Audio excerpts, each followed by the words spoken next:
Once there was a boy named David. David's big brothers were out fighting in King Saul's army. One day, David's dad told him to take some food to his brothers and check on them. So David set out on the journey to King Saul's camp. Go team, let me see you pretend to walk with David. Great! Finally, David made it to camp.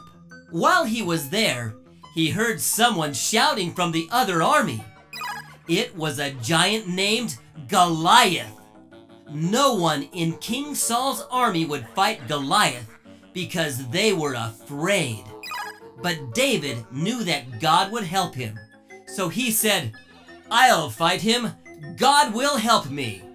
King Saul wanted to keep David safe, so he put all of his armor on David.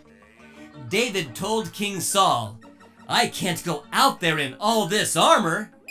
David knew that he didn't need the king's armor because he had on the armor of God.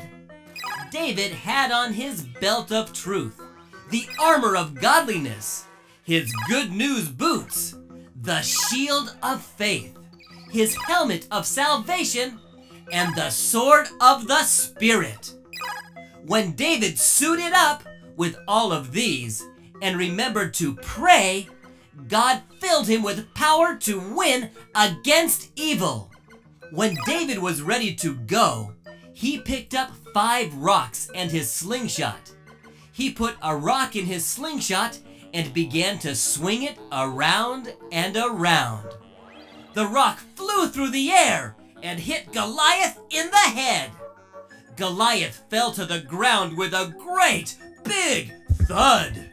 David was a superhero and won the battle against Goliath, all because he suited up with God's armor. You can be a superhero just like David when you go with God's armor too.